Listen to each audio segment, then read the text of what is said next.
Hi, everybody. Welcome back to the Quantum Guide Show. Today, I'm very happy to bring back my insightful panel with Ryan Patrick Burns and Gary Michael May-McGill.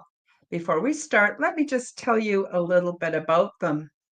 Ryan Patrick Burns began researching the Uintah Basin and the mysterious Skinwalker Ranch years ago. But when his passion for answers could no longer be quenched, he left his corporate job in Salt Lake City and moved to the desolate and remote basin to investigate the ranch full time. Ryan now owns property overlooking the ranch, and he hosts the popular podcast Hero Paranormal. And he's also written about his experiences investigating Skinwalker. Gary Michael May-McGill is an American actor, entertainer, singer, songwriter, filmmaker, comedian, producer, editor, activist, and psychic medium, and his mission is to spread love into the universe. His YouTube channel is called Camp Gmail, and it is an original music video jukebox, an elaborate mixture of Gary Michael May and Tribe Sunshine. Gary Michael May-McGill also hosts an open mic jam live stream, 7 p.m. to midnight PST, every Saturday night. Everyone is welcome to play a tune on the open mic virtual stage or just hang out and make some friends. Camp Gmail and Gary Michael also host live virtual festivals and concerts, and he's always looking for new artists to join and collaborate. Today, we're going to talk about dream states and interpretations. All of the links are featured below in the description. Please do check out all the links, subscribe to my channels, leave me a comment, and like my videos. And please do share my content with your friends. You can now join my YouTube channel and take advantage of my perks and help to support the channel. So without any further ado, let's bring on Gary and Ryan. Hi, good to see you guys. How you doing? Doing great, Karen. Great to be here. Thanks. Ryan. How's it going, Gary? Yeah, I always enjoy meeting up with you guys. It's always a good discussion, interesting topic. And so today is no exception. So we're going to talk about dreams and dream states.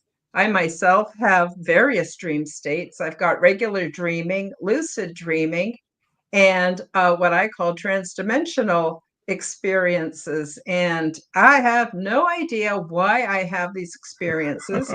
I just have them and like to talk about it. So, Ryan, why don't you start us off with what you understand about different? Oh, please feel free to also add anything I may have left out of the introduction. But also, please, what is your understanding of dream states and the different dream states that you're aware of? Yeah, this is a great topic, very great topic, um, and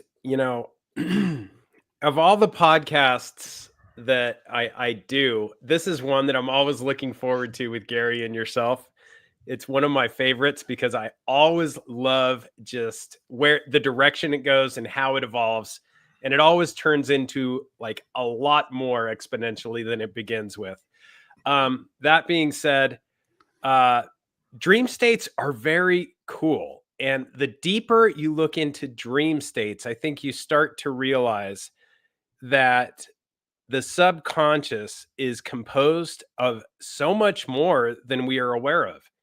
And my little one this morning woke up and came to me super excited, and she never does this. And she said, "Oh my gosh, I had the most amazing dream and it lasted all night." And I knew exactly what she meant. Sometimes we have those dreams that you're like, "Whoa, that was really intense." And she said that she was a little fairy, but she hadn't got her wings yet. And the ETs, the aliens came down and gave her wings. And I thought this is so interesting and it's perfect timing for this. But yeah, I remember as a kid, my dreams seemed to be a lot more vibrant. I still have dreams. Maybe it's just because I'm old and jaded now, but yes, I think that sometimes you have dreams that very much seem more like premonitions than dreams and are a lot more spiritually charged. Mm-hmm. Mm-hmm. I would totally agree with that. And by the way, I love meeting with you guys too. This is one of my favorite shows to do. And I just thank you so much. Gary, what's your take on dreams? I'm like right there with you and Ryan. I mean, look, I think that definitely dreams are definitely a mysterious function of the human brain. Um, you have lucid dreaming when you actually are coming out of being unconscious and being conscious during REM, and you have the capability of controlling the narrative with the lucid dreams. You have, the Hopi Indians that say that dreaming is connected to the realm of the deceased. And you know what I mean? You have these spiritual visions and things that help, define what is to be and what is to come. So, and then you have, the textbook, traditional, memory consolidation, your brain's processing things from what you had the day before. You have emotional processing, you have, which is almost like mood regulation, right? So there's all these different angles and all these different ways to go with dreaming.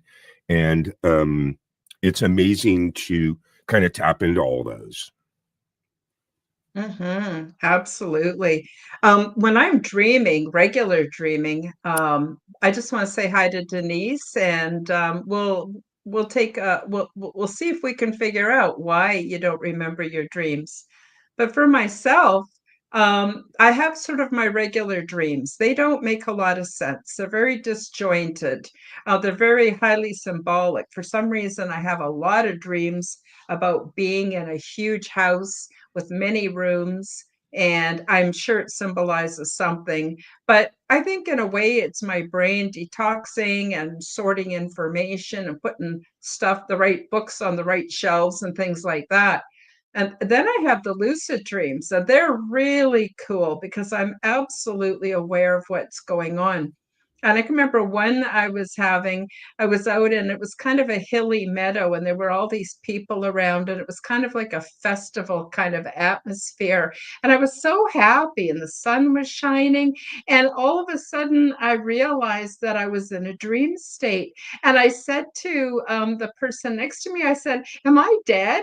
How come I'm able to know where I'm at and what I'm doing and do all this?" And the person next to me just kind of shrugged. And it was really interesting. So I have those kind of dreams. And then I have what I call my transdimensional dreams, which I don't always remember those either, but they have very important teaching points to them. So that's sort of how it goes for me. Guys, why do you think maybe some people don't remember their dreams at all? That's a good question. Ryan, what do you think? It is. I really liked what Gary said about tapping into them, and I think that's part of the underlaying truth to dreams is that we are able to tap into something, or it's able to tap into us. Because I've had those dreams that you just don't want to end, right? You just want to keep them going, and then I've had those dreams where it's like I really don't want to be here, and and I think there's other dreams, like the question Denise had. There's other dreams that we may not want to remember, or we may not even need to remember. And coming back to the mind, I think everything is so fascinating within the neural networks, and when you get in the hypnagogic state, and as Gary said, the REM, that rapid eye movement. I mean, we're so engaged when we're dreaming and quote unquote resting that our eyes are moving in ways we can't even make them move when we're awake. And I don't know. It's Yeah. really it's fascinating to me how powerful, not how powerful the mind is, but when you open that curtain and you go into the dream state, backstage, how crazy it can be. Yeah. Totally. Um, I was going to say, Denise also said this is really common. I have lots of dreams, though, where I'm naked and I can't find my clothes, and no one but me knows that I'm naked. And I think that's really, really funny. I've had dreams where I've been at school and I've been naked, or I've been at some public event and suddenly I realize I'm naked. Oh my gosh, guys, have you ever had that happen to you? Yeah, and then too, the dreams that you have, to me, is completely up to interpretation. We can read that it means this and it means that, but I think something that's very interesting is that there are dreams that we all have that are similar, like the falling dream, right? Where you're falling and you kind of start spinning before you hit the ground and wake up, right? Some people say, hey, that's you relieving anxiety. Some people say this, some people say that. So I think it's kind of up to each person to get the self-knowledge, the insights to your feelings and your emotions and what your brain is trying to process, so. And, I'm just going to add something a little bit interesting that kind of seems like a correlation, maybe not direct, but when it comes to dreams, I wonder how much of it is our own mind planting those seeds, or if there's seeds planted literally from our guides. And Yeah. it's because when we study a lot of the high strangeness, and this goes into UFOs and this new term psionics, and they've been doing it for years, but oh my gosh, how's it possible that the military has these psychics that can call in UFOs, something that appears tangible, but we can't really, put it in a box and tell you what it is. Right. And I think that a lot of it is true when it comes to the dream state as well, where, our mind is so powerful. You have to be careful what you think of.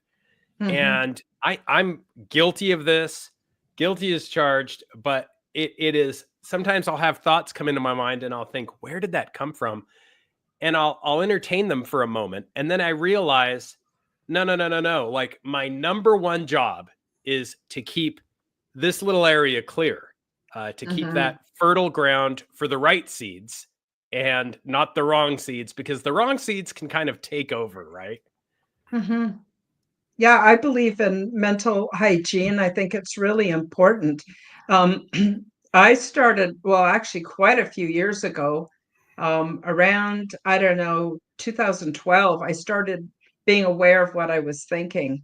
And boy, what a lot of garbage running through my head. Repeat and repeat and rinse and repeat. And it did me no good at all. It didn't make me feel good. It didn't add anything to my life. So I started slowly weeding those out.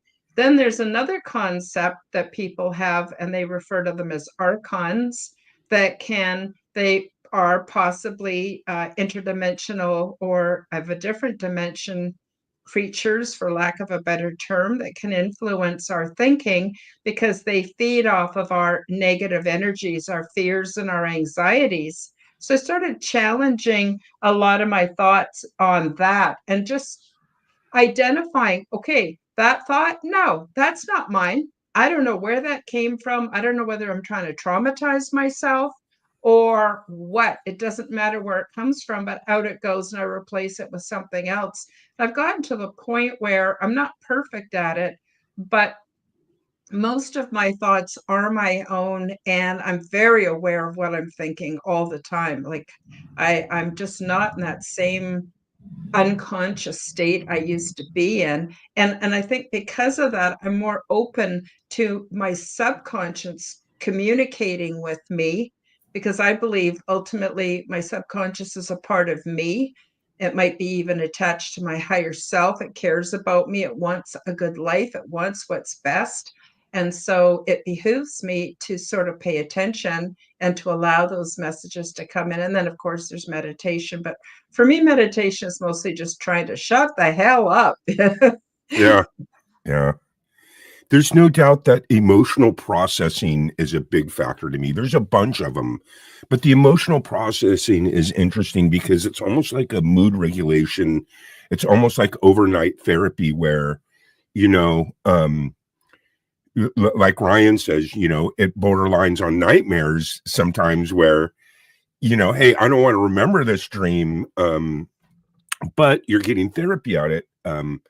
You know, and then there's the other side of the coin on the creativity side of it, where people are like, you know, I dreamt this and I dreamt that, and then it actually comes true. Or, hey, I dreamt about this person and then I haven't talked to them in years, and then all of a sudden I got a phone call from them. Stuff like that is very, very interesting when you start doubling down that road, you know. That sure is.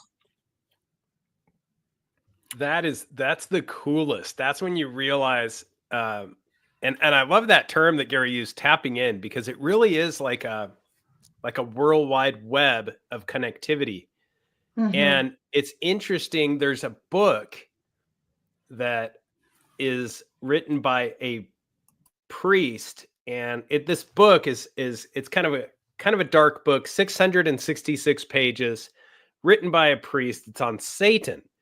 And this is a book that a very prominent UFO researcher, Dr. Jacques Vallée, urged Diana Pasulka, a theology professor, to read to understand the UFO enigma. And you would think that these things are not at all connected.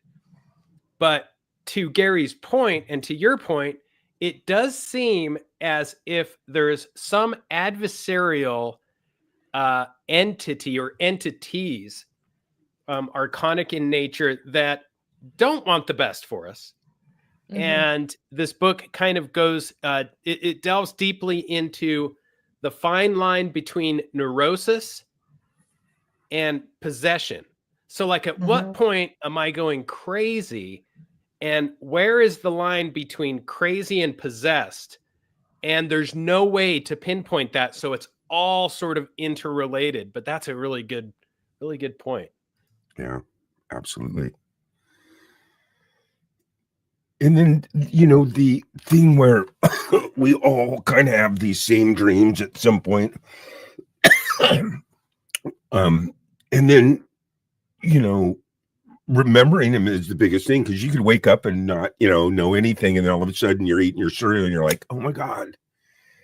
You start remembering these dreams, you know. So that's kind of, you know, the Hopi thing for me, the vision, the spiritual guidance too, because it really helps me a lot. Especially when I have dreams about friends from the past, or an ex-girlfriend from a long time ago, stuff like that. So I don't know if that's just me trying to process my emotions and help me deal with it too. You know what I mean?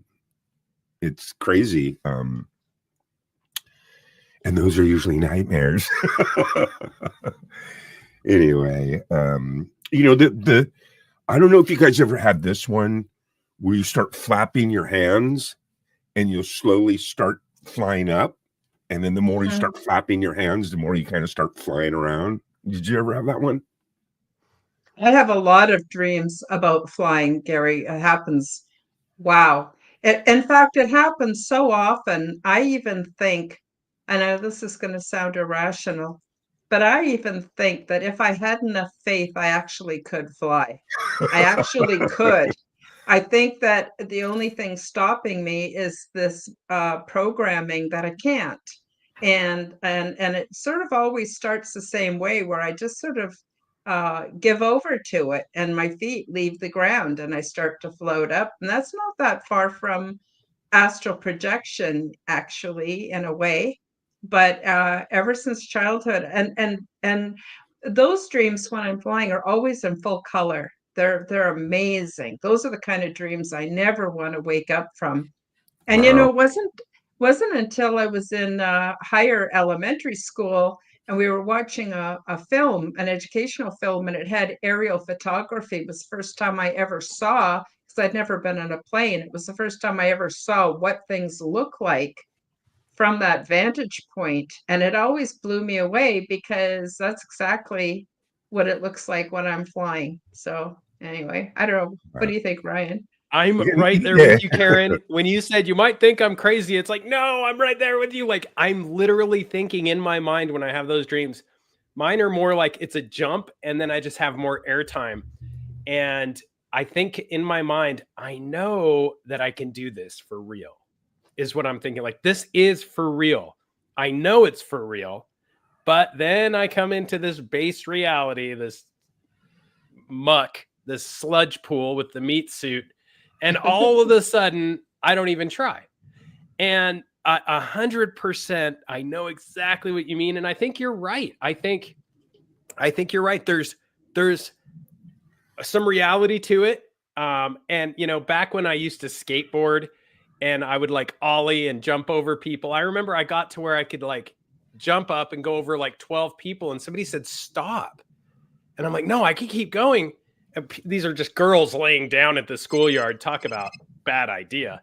But, you know, but it wasn't, I think that when you're a kid, you perceive the world very different. It's more malleable, right? You're not as scared of things. It's your playground. Infinitive. And as you become an adult and you're more jaded, it's definitely it's more threatening, right? Well, I think maybe it's that you have more of a past. See, for me, I think when you're young, everything seems more infinitive because you've never done it before. You don't have any past. You don't have any, hey, remember when? It's all beach party, going to the drive-ins. You know, it's infinitive because you've never done it. But then as you get older, you have this long list of past. Remember when we went there? Remember? So you live in it more. And now you stop living in infinity.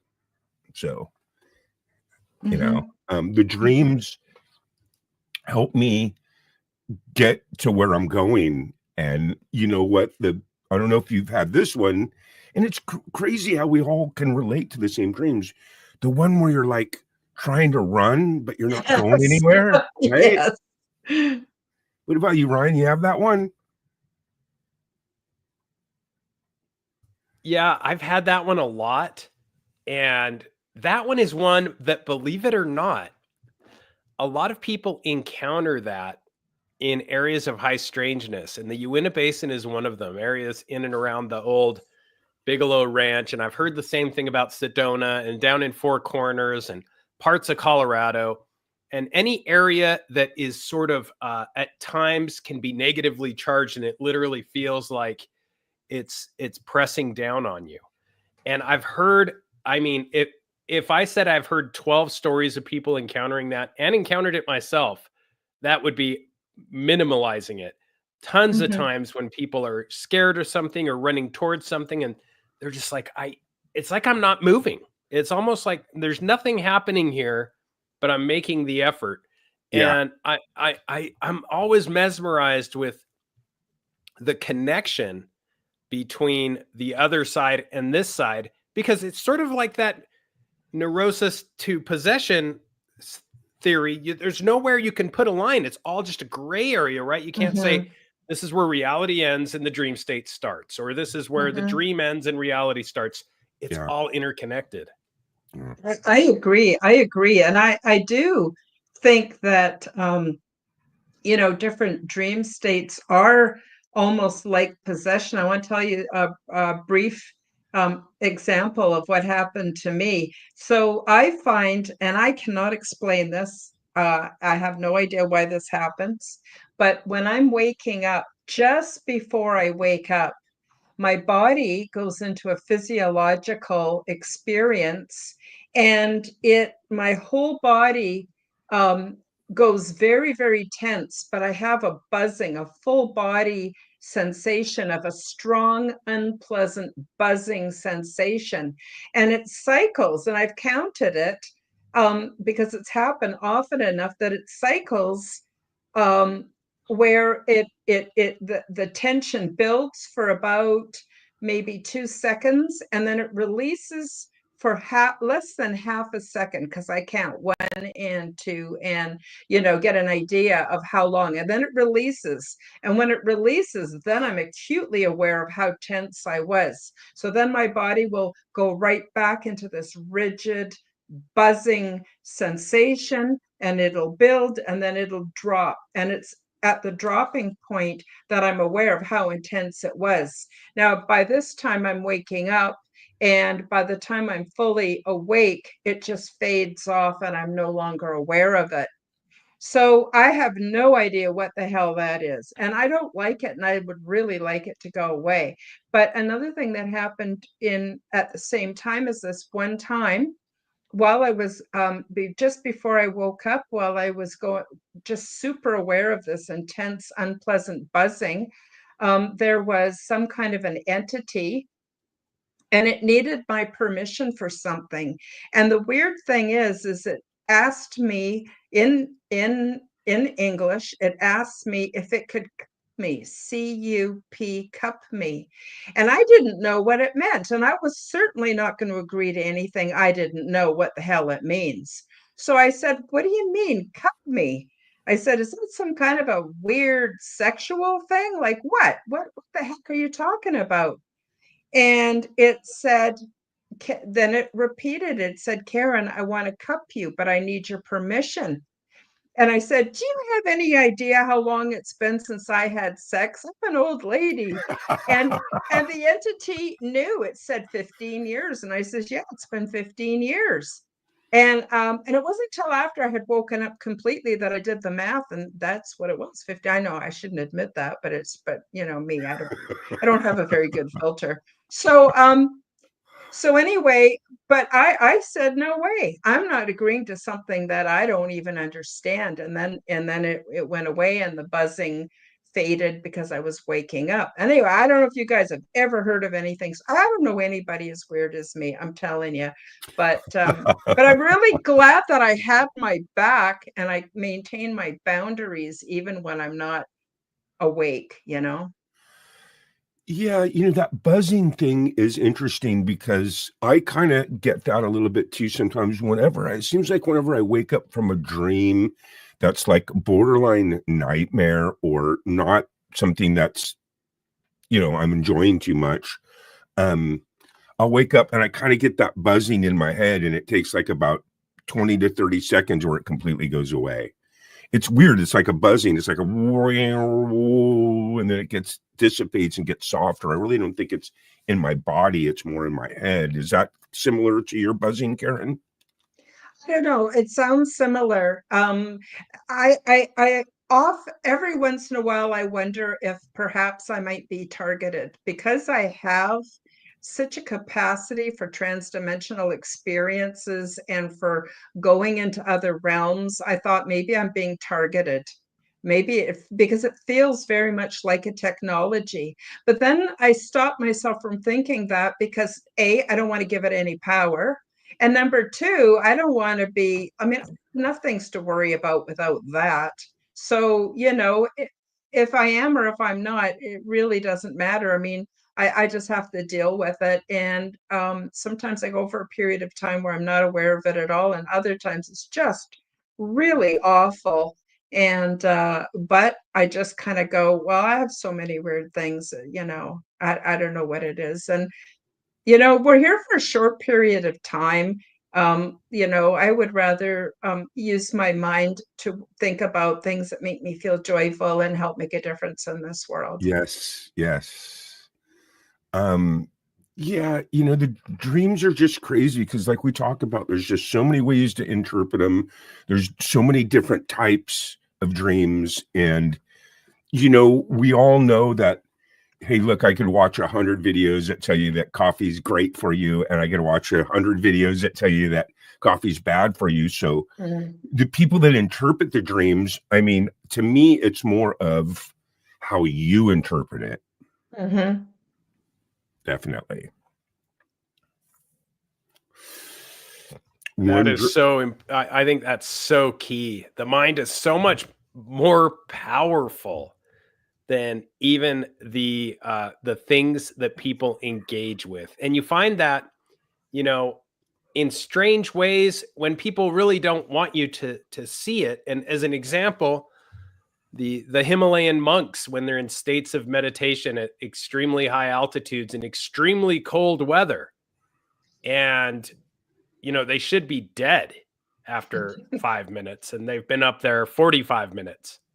And you know, unfortunately, people from the West have actually videotaped this and documented this, and they realize, wait, this can't happen, but yet there it's happening. And it's because they aren't there. They're in such a deep state, such an intense state, whether it's a dream state or a different form of consciousness. Yes. It's almost like a borderline lucid dreaming, you know, where they're meditating and they're in a dream state and they can regulate their body temperature.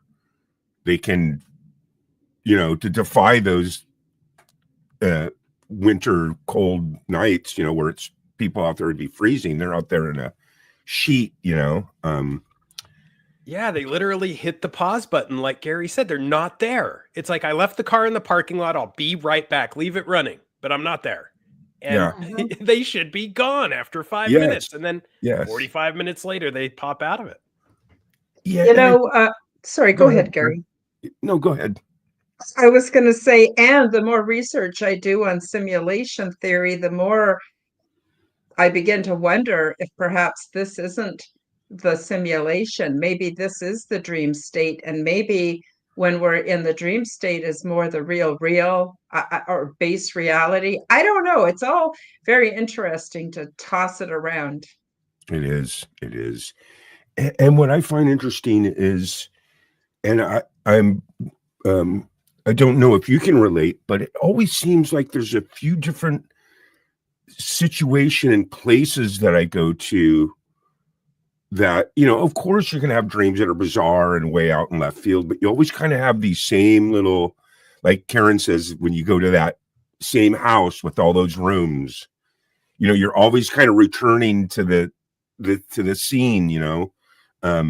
One of my biggest ones that I've been having a lot lately is because I'm old school, so I really don't need GPS. I know where everything is, from California to Los Angeles to Oregon to Washington to Montana, Idaho, Colorado. I can drive anywhere. I don't need a map. Okay. So I know where I'm going.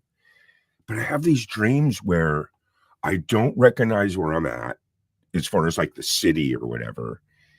And I'm trying to just drive or somehow travel, whether I'm running or I'm in a car or I'm on a bicycle or I'm actually even in someone else's house, like going through their house to get outside, to try to get somewhere where I recognize where I'm at. See what I'm saying? Isn't that crazy? You ever have any of those type of dreams? Yeah, this is something that is more common than people would like to admit. Sometimes, and this has been an issue this month, I've had a building and a move at Space Wolf Research 3 times. Yesterday it moved 2 feet, and I've got people checking on the buildings, and these are just, you know, they're big buildings, but they're not skyscrapers, but these are buildings moving, sheds, and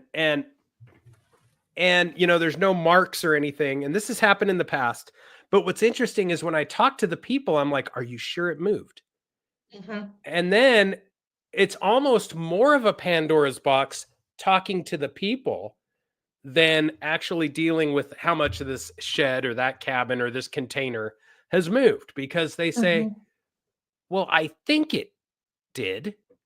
I mean, I put things down, and that reminds me, there's a whole bunch of people worldwide that have this disappearing building phenomenon where they'll drive by something and they'll see something and they'll be like, that was not there this morning, or this, what, I mean, and that's a whole other issue. Have you heard these stories about people going into like these areas, and either the buildings are disappearing or not there at all, or they see a building that was there 50 years ago. They describe it perfectly, but Mhm. then when they go back, it's not there. And only then do locals tell them, yeah, that was exactly what used to be there, but it's no Yeah. longer there. And how Yeah. do they tap into that? I don't know. It's I amazing. don't know. It could even be part of like a Mandela effect. I just want to say quick hi to Daniel. Thank you for joining us today. Um, you know, the other thing that's a little off topic to that, but not too far off, is those walking trees. There's all kinds of video clips of trees, and they're not just moving, they're moving at a speed that is super noticeable. And they've filmed it, like there are so many freaking weird things happening around us. Again, maybe this is the dream state. I don't know. But yes, buildings disappearing or buildings appearing, the whole Mandela effect, but those walking trees, those freak me right out because those are not just little saplings, those are actual huge trees and they're hoofing it across the field. Gary, have Wow. you seen any of those videos? Yeah, the Divine Daniel makes a really good point. She's talking about deja vu dreams, you know, where you're like, have the might be having the same dream that you've had before, you know what I mean?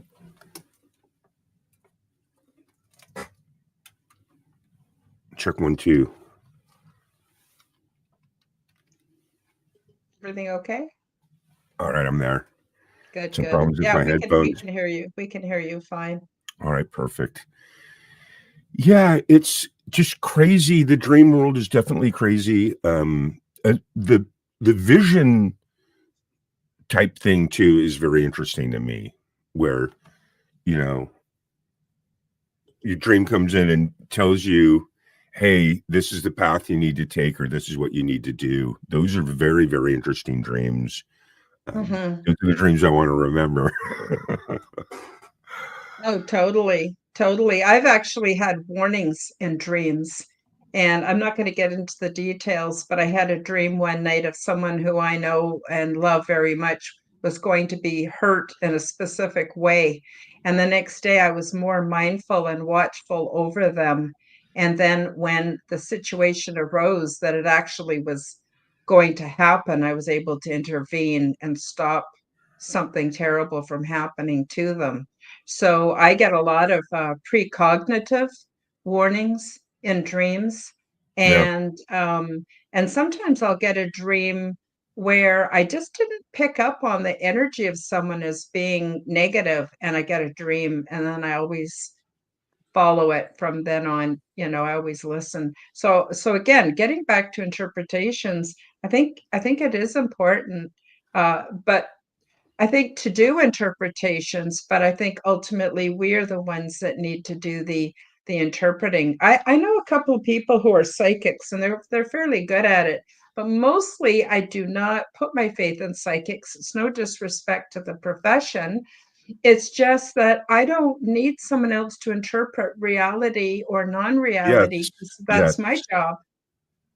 Yes. Absolutely. I totally agree.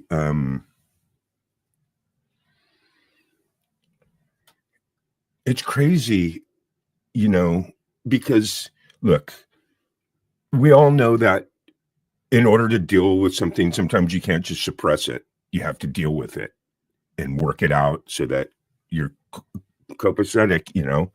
So a lot of times I think dreams also help us do that. It's almost like I talk about mood regulation and overnight therapy. You know what I mean? You're Mm-hmm. tripping on something and you just don't want to deal with it. But so then when you crash out, you go to bed and you dream about it so that it makes you wake up and have to address it too. Right?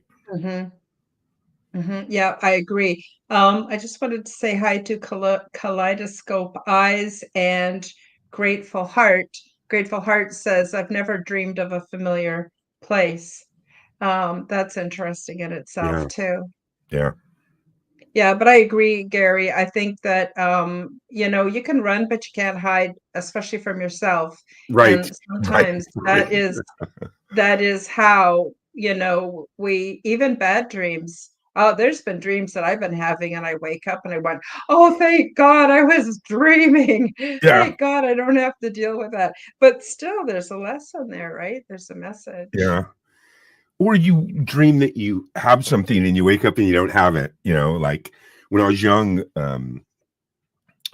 I'd be like, oh, I got a big sack of marijuana, and you wake up, you don't have any, you're like, well, no, when that dream said I had a bunch, stuff like that, Mhm.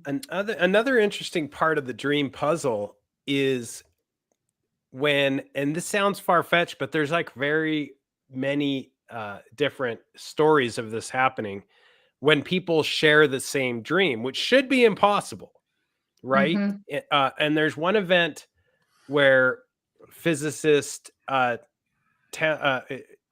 Townsend Brown,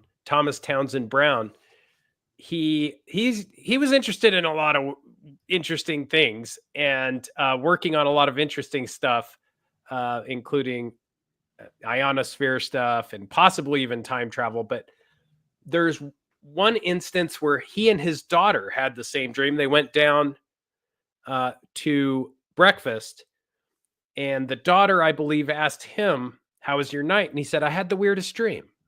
And she said, "Could you tell?" Wow. She said, "I did too. Can you tell me about it?" And let the cat out of the bag. And when it comes to consciousness in the dream state, that's so hard to kind of put in that calculation. How can two people have the same Yeah. dream unless it's really not a dream, right? Unless like you said, this Mhm. this is the simulation and this is not base reality. Case in point to that, I have twin granddaughters that are going to be turning 6.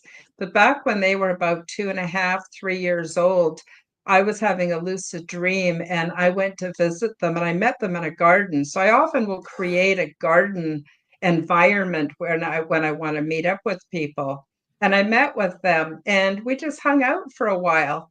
And the next day, my daughter calls me and says, Mom, were you visiting the girls in your dreams last night? And I said, as a matter of fact, I was. She says, they said they were in a big garden with you and they were so happy and that your mother, who has deceased, was also there. And I went, yeah, I know. I said, it's absolutely true. And it just blew my daughter's mind. Wow. Almost like a meeting place of the spirits, Mm-hmm. or a way, uh, for people on the other side, because the Hopi Indian, they 100%, one of their main contentions was that dreaming is definitely connected to the realm of the deceased. So that's how they can contact you. And, which is interesting because those are usually the dreams that you don't remember too much. The real intense ones, it's not almost like a hand grenade dream. It's like later on the day, you ever have that where you're like, you remember the dream, you're like, Mm-hmm. Mm-hmm. wow, something triggers you to remember it. You know what I mean? So That's a huge point, Gary, because my closest some of the most interesting close encounters, I would say, to the other side have been when I've been with family members who are close to passing. And if Mm-hmm. anybody's ever been close to somebody that's about to pass, that veil is pretty raggedy. Like they can see stuff from the other side. They're talking about it and they're seeing family members. And I remember my grandfather, who was very, very business oriented, a very shrewd individual, very, very, very much not into the woo at all. And when he got close, it got real interesting. One example is he said that he was back when he was a boy, his father was an engineer for the railroad. And he said, "This is so wild. When I close my eyes, I'm back to being a boy. I know a train is coming for me, and I'm just waiting for the right train to come down the track." Oh, wow. And then another time when this is hours before he passed, he said, Ryan, this is so interesting. He said, I haven't been perfect down here, but I've done okay. And he said, I've been sitting at a round table with Jesus and the devil, and they both want me. And we're just going over That they do. we're just going over the final paperwork, and it's looking like we have a pretty good negotiation. And I thought, like, this is a guy that would never say this type of stuff. Right. Mhm. And you wonder, like, and how many people see their past loved ones when they're getting close to the end? Yeah, I think there's more there. absolutely more. Absolutely. I think the veil is way thinner than what we think it is. And belief seems to have a big part in it. I often get my relatives when they pass away, they come see me. I don't know why. Not all of them, some of them not so much, but most of them definitely come to see me. And it's not like we have any kind of a big interaction or anything. They just come to see me, and it happens in my dream state. So one of my more recent relatives that passed away was a cousin, and she and I had a bit of a falling out. Basically, she told me that I was a real weirdo, and I made her feel uncomfortable, and she didn't want me coming around anymore. And I went, "Hey, your wish is my command." I did not take it personally, Yeah, because those are the kind of people that I'm not that comfortable with either. I don't want to be on my walking on eggshells all the time, and I appreciated the fact she was so upfront with me about it. yeah, So anyway, she passes away, and and I'm dreaming away, I don't know, all kinds of stuff. And then all of a sudden I'm in a kitchen, and there's Betty. Her name's Betty. And she looked great. And she had on this beautiful, long, white lace gown. And she looked at me, and she smiled, and she came over and she hugged me super tight. And then she was gone, and I woke up in the morning, and I went, "Hey, she passed." So I didn't want to call relatives or anything. I just left it. And I thought, because sometimes I doubt my own experience. And then it was about 3, 4 days later, the relatives started posting on Facebook that Betty had passed away, and I already knew. So I put comments. I says, "Yeah, I know, she came to see me. She was wearing this long white lace dress." They didn't like that very much, but that's okay.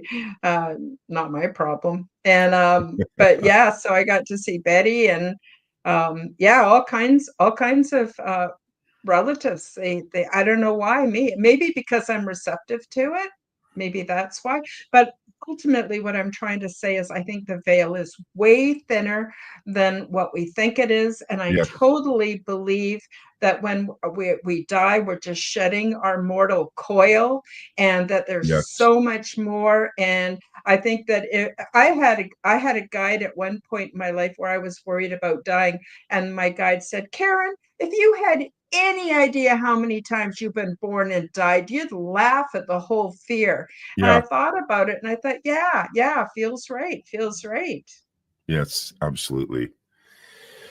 Karen, there's no doubt that there are so many faces on this dream world thing. There's the lucid dreaming, the visions, the self knowledge, the memory consolidation, the emotional processing, all these different avenues, all these different things. No one knows. That's the greatest part about it for me is, you know, no one knows. It's the Great great mystery. frontier. Yeah, absolutely. Um, and then just, real quick, getting back to these different types of dreams. I think it's interesting that we all have completely whacked out, completely different dreams, yet we all have some similarities. That's kind of Mhm. interesting. One is you have the one where you're like being chased or something by whether it's like an animal or something, and you keep trying to get higher and higher, right? You ever have that one, Mhm. Mhm. Ryan? Absolutely. So you've mentioned so far the common dreams is falling, flying, running but not going anywhere, Yeah, trying to get away, and climbing. Yeah, I agree. It is very interesting that we all share certain dreams that are, if not very similar, maybe even the same. yeah. one dream that I haven't had in a long time, I used to have them all the time, was it's kind of like the house dream with you, where I'm like in this house. It's always like the same house, but it's like right down on the beach where the water's like coming into it, not like knee high, and you're like trying to just deal with that or something. That's a crazy dream, but I haven't had that in a long time. Mm-hmm. Mm-hmm. Yeah, there's so many. I'm wondering if either of you has ever dreamt that you've died. I have never, I don't think, dreamt that I have I died. haven't had that one. No, I haven't had the dying dream. I think I've had, I don't know what to call the state, but I had a recurring dream as a child. And I think I've talked to you guys about it before, where I would say that there were these obviously elder entities around me. And we were looking through a circular, it almost looked like it was like a table, but it looked sort of like an iPhone, but even nicer quality. And they were showing me, like my family below. And they were like, this is going to be your family. This is going to be your life. You're going to live here. So I guess it would be a pre-life dream, which I don't know if that Mm-hmm. would constitute death. But I was like, yeah, send me in, like, put me in, coach. And they were like, well, hold on. Like, it's not perfect. It's not, you don't have to go. You can stay on the bench if you want a little longer. And I was like, no, throw me in. And it was so, I mean, and this gets weird because the fact that the table was white and round and seemed like a technology, but that technology wasn't around yet. And I was having this dream as a kid. It almost seemed, I'll just say it. In my mind, in my human, raw, unsophisticated words, I would have to say that I was with at least demigods of some sort. And they were showing me a potential life path. And they were kind of really feeling me out as to whether I would assume all of the reality of that existence and be okay with it. So none of that karmic debt would go on to them. And I was like, yeah, this, I've had worse. I remember like, this is nothing. Like I've had way worse existences than this. And it was really interesting. So I think that, I don't know. I think that there is, if I was a gambler, Karen, which I'm not, I would bet the ranch that yes, we come back over and over again. Right. I Well, I mean, mean, yeah, it's the only two things that are pretty much been happening since the beginning of time. yeah. People die and people are born. It's a never-ending recycle. And when you think about time in the grand scheme of things, it's a really well, and up until more recently, it was a very short period of time. Many people died when they were babies. Many women, young women, died in childbirth. People only live to be 40 years old, and that's the average age. So, there was death and dying. I've been watching, kind of binge watching on Netflix, the Vikings, the series called Vikings, and it's just like, man, they're just killing each other left, right, and center, and that has been a reality. There has been Yeah. so much war, there's been famine, there's been everything. It makes no sense that we as intelligent creatures would come and have this such a short, not to mention shitty end of the stick for most people, unless you're an elite or royalty, and even then everyone's trying to kill you Yeah. and take over what you got. So either way, it's the shitty end of the stick. Doesn't make any sense unless it's for soul evolution. And that's what I believe, that I'm Yeah. here for soul Right. evolution. And because I'm kind of convinced in reincarnation, I sure as hell don't want to come back and do the crap part over again. Like if I'm going to come back, I want to be at the next stage and not have to keep being a dummy and going through that same crap over and over again. Pardon me for being so rude, but that's sort of how I've been looking That's at it. okay.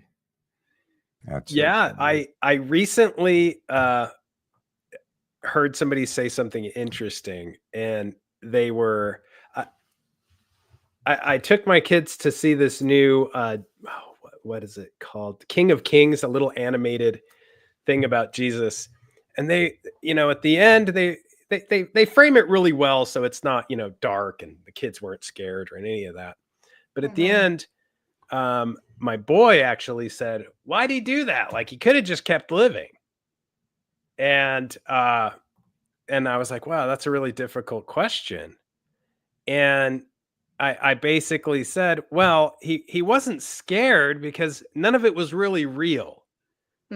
And as I said that, I was thinking to myself, Ryan, you need to be listening to your words more than he does. Like, none of it's really real.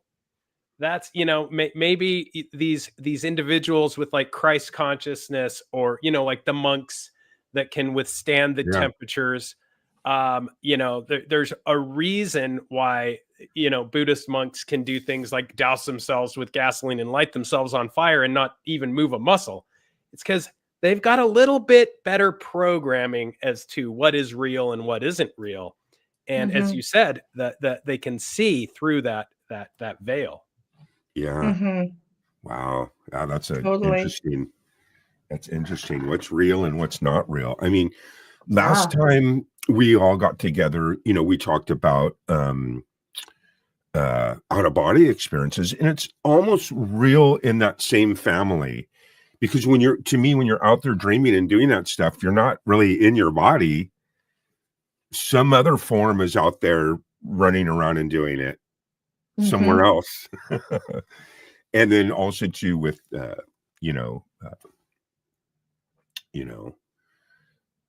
people that pass away and stuff, like I remember when my grandmother passed away, I was actually there, and she had looked up in the corner of the room and she had said, they're here for me now. Gotta go.